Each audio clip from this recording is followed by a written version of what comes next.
या सभागृहामध्ये शोक संदेश देण्यासाठी किंवा आदरणीय केशवताई आढाव यांच्या जीवनावर बोलण्यासाठी शांतीलालजी बोरुडे आहेत, गवई साहेब आलेले आहेत, असंख्य लोक आहेत. मी त्यांची नावे घेईलच, मात्र ज्यांनी अनेक वर्ष जवळून सहवास लाभला त्यांचे दुसरे असे जगनजी आढाव यांचे मित्र दिनेश पगारे यांना विनंती करतो की आपण या ठिकाणी मनोगत व्यक्त करायचं.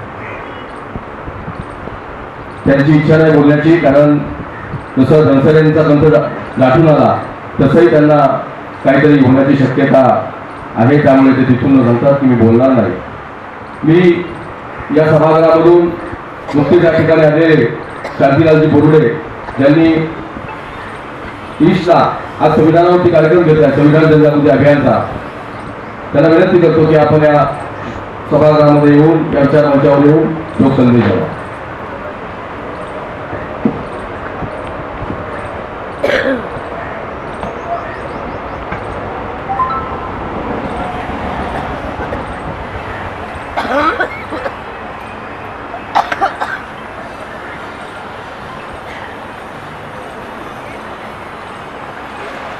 उपस्थित आपले धर्मगुरू त्याप्रमाणे फॅमिलीतले सर्व त्यांचे सदस्य, माझ्या अगोदरच्या वक्त्याने सांगितलेलं की आईचं जाणं आणि त्यांनी घडवलेलं जे कुटुंब आणि त्या कुटुंबामध्ये ती आई ज्या वेळेला सोडून जाते त्यावेळेला कुटुंबाने घेतलेला एक मोठा संदेश की त्यांनी त्यांच्या बहिणीला अग्नी देण्याचं काम सांगितलं. म्हणजे याला म्हणतात एक विचार समाजामध्ये पसरवणे. म्हणजे ज्या वेळेला 72च्या दुष्काळामध्ये आपण मुंबई शहराकडे जोडले गेलो आणि 72च्या नंतर म्हणजे काय हाल होते आपले, आपण कसे राहत होतो आणि आपल्यामध्ये झालेला बदल तो या आईमुळे झालेला आहे. अनेक आया इथे बसलेल्या असतील, मावश्या बसलेल्या असतील, तर त्या कुटुंबाने ते विसरता कामा नये की मी जे काही त्या बिल्डिंगमध्ये राहायला आलो असेल, मी जे काही चार समाजामध्ये वावरत असेल, तर त्याच्या मागे माझा अशिक्षित आई वडील असतील, अशिक्षित नातेवाईक असतील की ज्या वेळेला माणूस बाळ पावलं टाकतो त्यावेळेला त्या कुटुंबातील अनेक सदस्याचं, भले कोणी गरीब असेल तर तो मदत करतो, पण मानसिक मदत एक असते, सामाजिक मदत असते आणि ज्यांना ज्यांना जमतो तो आर्थिक मदत करतो. पण 72च्या नंतर ह्या सगळ्या मराठवाड्यातील आपल्या आंबेडकरी चळवळीच्या कार्यकर्त्यांनी जे काही मुंबई शहरामध्ये एक ठसा उमटवलेला आहे तो आमची आई केसरबाई आढाव या खरंच या कुटुंबाला तारलं त्यांनी. आणि त्यांचे जे चिरंजीव आहेत ते देखील त्यांचं कार्य विसरलेलं नाही, सामाजिक क्षेत्र विसरलेलं नाही, त्यांचा व्यवसाय बदलत गेला. माणूस जसा जसा पुढे पुढे जातो तसा व्यवसाय बदलत गेला. मागाच्या वक्त्याने सांगितल्याप्रमाणे त्यांनी रिक्षा चालू देखील सगळ्या कुटुंबाला एकत्र ठेवण्याचा जो काही मानस ठेवला होता, त्यानंतर त्यांनी टोटल म्हणजे बाबासाहेबांचं जे काही एज्युकेशन आहे, बाबासाहेबांनी शिका, संघटित व्हा, संघर्ष करा, हा जो संदेश त्यांनी अंगीकृत केला आणि एवढे ॲडव्होकेट घडवले हे देखील वाखाणण्याजोग आहे. ज्याप्रमाणे माणूस येणार आहे, जाणार आहे, पण जाता जाता त्या कुटुंबासाठी काय केलंय हे लोकांना कळलं गरजेचं आहे. आताच्या तरुण पिढीला कळणार नाही. आताच्या तरुण पिढीला मी तर आज संदेश देईल की तरुण पिढीला फक्त बायको कळते, तिचे नातेवाईक कळतात. म्हणजे लग्न झाल्याच्या नंतर एखाद्या मुलाने जर लग्न करून एखादी पत्नी आपल्या घरी आणली असेल तर ती आपल्या आईवडिलांचं जास्त इकडचं सासू सासऱ्याचं न ऐकता तिच्या आईवडिलांचं ऐकते आणि त्यामुळे घरामध्ये घर पुढे होण्याची संभावना नाकारता येत नाही. पूर्वीच्या ज्या लोक आई असेल, मावशी असेल, आजी असेल यांनी काय केलं तर नात्यागोत्यातल्या मुली जास्तीत जास्त जवळ करायचे. मग मामाची मुलगी असेल, नातेवाईकाची मुलगी असेल का तर बाबा दुखा सुखाला ती माझ्या उभी राहील. हा असा एक संसार पुढे जोडायचं काम जुने लोक करत होते आणि तेच त्या आईने केलं. त्यामुळे आज ते सगळं कुटुंब एकत्र आहे, विचार एकत्र आहेत आणि समाजामध्ये काहीतरी करण्याची धडपड आहे. आमचे आढाव साहेब आम्हाला नेहमी त्यांना निस्ता आम्ही फोन केला तरी कुठल्याही केस असतील, काही असेल, मार्गदर्शन मोफत असतं.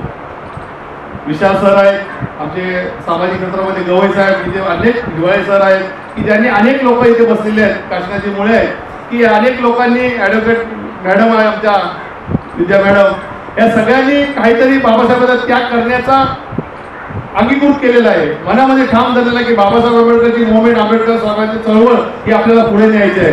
तर ती चळवळ उभी करत असताना त्याला पाठबळ लागतं, एक माणसाचं लागतं, आर्थिक लागतं आणि विचाराचं लागतं. आज आपण कुटुंबामध्ये विभक्त होत चाललेलो आहोत. भाऊ इकडे राहतोय, बहीण तिकडे राहते, नातेवाईक तिकडे राहतात. एखाद्या कार्यक्रमाला जायचं झालं तर तू जाणार आहेस का मी जाऊ, मग स्टेशन संसारमध्ये पोहोचते का, ही परिस्थिती होती. पूर्वी आमच्या घरी जर दुःख झालं तर महिना आमच्या मावश्या राहायच्या, नातेवाईक राहत होते. पण आज विमुक्त कुटुंबामुळे जबाबदाऱ्या वाढलेल्या आहेत, एकमेकांजवळ कोणी जायला तयार नाहीये. हे कशामुळे आले तर आर्थिक प्रगती झाली असेल, पण आर्थिक प्रगतीबद्दल विज्ञान जवळ आलाय, मोबाईल जवळ आलाय. मोबाईलमुळे माणूस माणसाला ओळखायला तयार नाही. एका घरामध्ये 4 मोबाईल आणि 4 तोंड एक वेगवेगळी.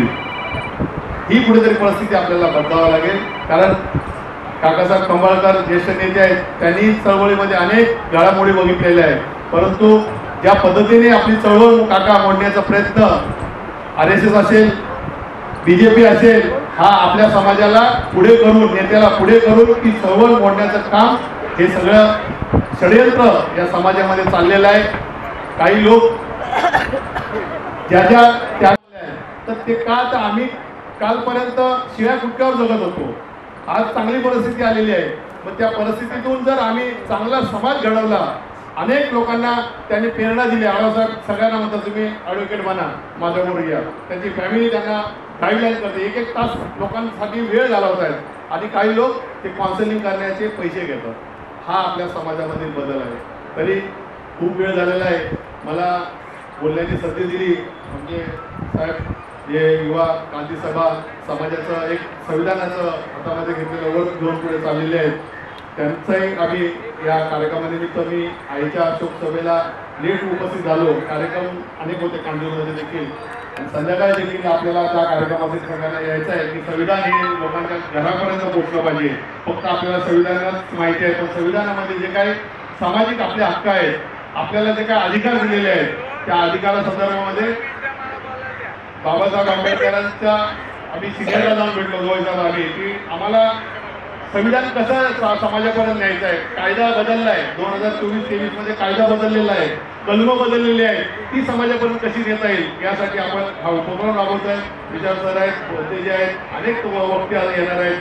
तरी आपण त्या कार्यक्रमाला यावं आणि आज शोक सभेच्या माझ्या बोर्डे फॅमिलीच्या वतीने मी त्यांना भावपूर्ण श्रद्धांजली वाहतो. हृदय संतोष ठेवू. धन्यवाद बोर्डेजी.